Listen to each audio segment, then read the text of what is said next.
Hi, I'm Dr. Emily Carter. A patient once told me something I hear almost every week. I'm not eating that much. I'm working out. I've cut calories, but my belly won't go away. Not her arms, not her legs, her belly. And here's what most people don't realize. Belly fat is not just about calories. It's not just about discipline. And it's not just about exercise. Abdominal fat behaves differently from fat stored in other parts of your body. And unless you understand why it's there, you'll keep fighting the wrong battle. Today I'm going to explain why belly fat is metabolically unique, how insulin drives storage, how cortisol locks fat in place, the role of muscle loss, the impact of sleep, alcohol and hidden inflammation, why cardio alone often fails, and what actually works. Let's begin with something important. Not all fat is the same. When you look in the mirror and see belly fat, what you're seeing is only part of the picture. There are two major types of abdominal fat: subcutaneous fat, which sits under the skin, and visceral fat, which sits deeper around your organs, the liver, the pancreas, the intestines. Visceral fat is metabolically active. It releases inflammatory molecules. It affects insulin sensitivity. It influences blood pressure. Subcutaneous fat is more passive. Visceral fat is hormonally reactive. And this is why belly fat is not just cosmetic, it's metabolic. Now here's the part that surprises people. You can lose weight overall, but still retain visceral fat if the metabolic drivers remain active. Which brings us to the first major driver: insulin. Insulin's primary job is simple. It helps move glucose from your blood into your cells. But insulin also does something else. It tells your body to store energy. When insulin levels are elevated, fat burning is suppressed. When insulin is chronically elevated, fat storage becomes easier, especially around the abdomen. Now, insulin rises after you eat carbohydrates. That's normal.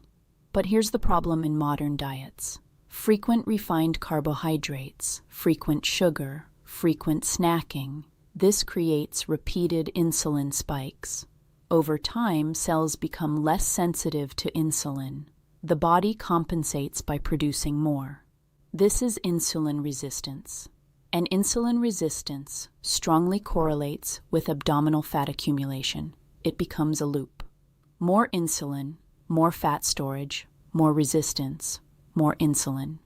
You can reduce calories, but if insulin remains elevated frequently, fat loss, especially around the belly, becomes harder.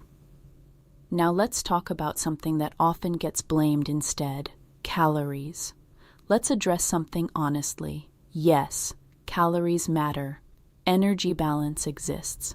If you consistently eat more energy than you burn, weight gain will occur. But here's where people get stuck. Two people can eat the same number of calories and store fat differently. Why? Hormonal environment. If insulin is frequently elevated, your body is biased toward storage. If cortisol is chronically high, abdominal fat storage becomes more likely. If muscle mass declines, metabolic rate decreases. This means the same caloric intake can produce different results depending on internal signaling. So when someone says, "I'm eating less but my belly won't shrink," often the issue is not just calories, it's metabolic signaling. And the next major signal is cortisol. Cortisol is your primary stress hormone. It's essential for survival. It helps regulate blood pressure, blood sugar, inflammation, circadian rhythm. But chronic stress changes how cortisol behaves. When cortisol is elevated repeatedly, it raises blood glucose, increases insulin response, encourages fat storage, particularly viscerally.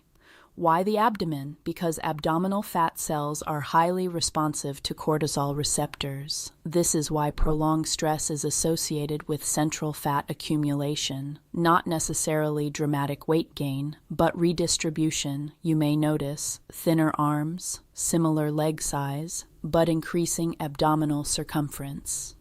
Stress does not always feel dramatic. It can be subtle. Poor sleep, constant mental load, irregular schedule, financial pressure, lack of recovery. Your body interprets chronic stress as uncertainty, and in uncertainty, it stores energy centrally. Now let's talk about sleep, because sleep and cortisol are deeply connected. Sleep is one of the most underestimated factors in belly fat regulation. Short sleep duration increases ghrelin, hunger hormone, cortisol, insulin resistance, it decreases, leptin, satiety hormone, growth hormone release, metabolic efficiency. Even a few nights of poor sleep can impair glucose regulation. Chronic sleep fragmentation amplifies this. When sleep is disrupted, appetite increases, cravings increase, impulse control decreases, stress tolerance declines, which indirectly increases caloric intake. But more importantly, sleep deprivation shifts where fat is stored. Studies show reduced sleep correlates with increased visceral fat deposition, not just weight gain. Location matters. And now we need to address another major contributor: alcohol. Alcohol is often overlooked in discussions of belly fat. It contains calories, yes, but its metabolic impact goes beyond energy. When you drink alcohol, your liver prioritizes metabolizing it.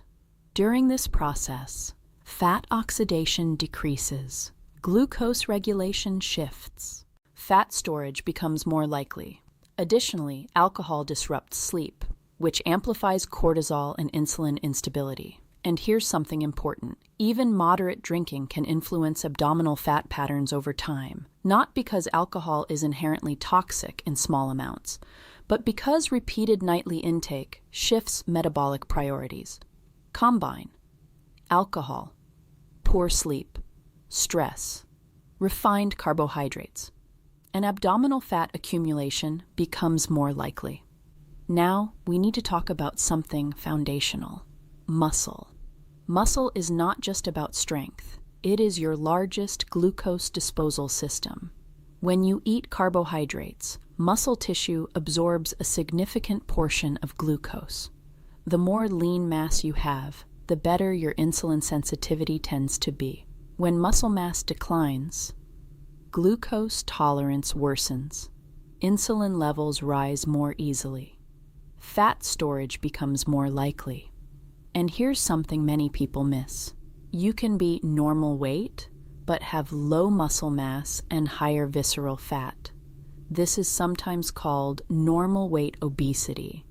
If someone focuses only on cardio without resistance training, muscle preservation can suffer, which lowers resting metabolic rate, which makes fat loss, especially around the abdomen, harder over time.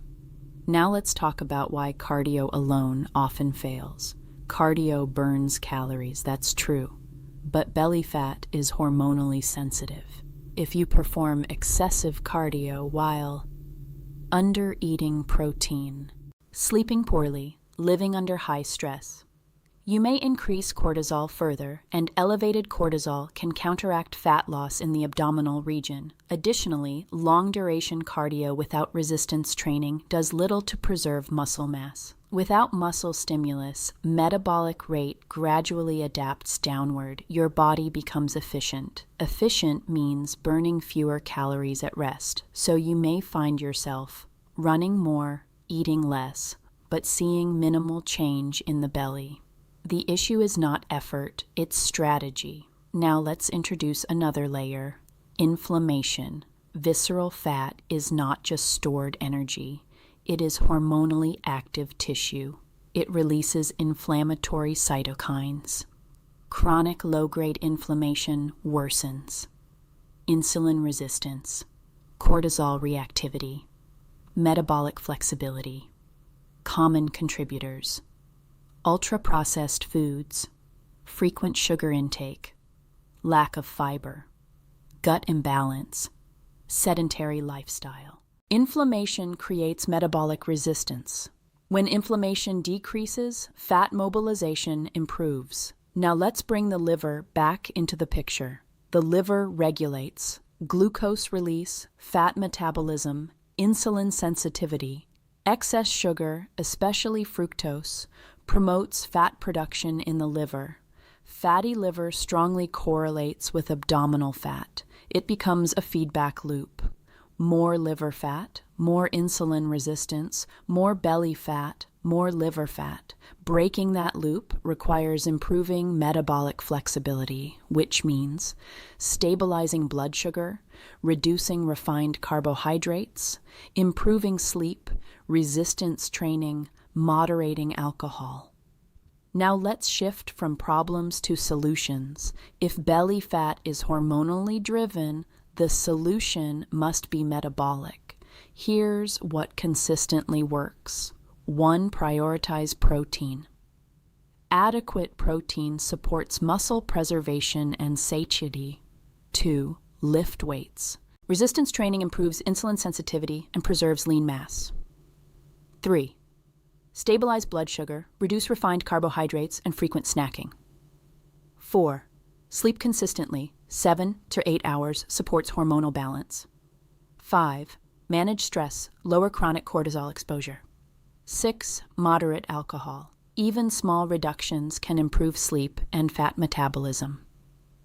7. Be patient. Visceral fat is protective storage. Your body releases it gradually when it feels metabolically safe. Now let's close with perspective. Belly fat is not simply about willpower. It's about internal signals. If insulin is high, if cortisol is unstable, if muscle is declining, if sleep is fragmented, the body stores centrally. When signals stabilize, fat loss becomes possible. Not instantly, but predictably. If this helped you understand your body differently, tell me, what have you tried that didn't work? And what changes are you willing to test next? I'll see you in the next video.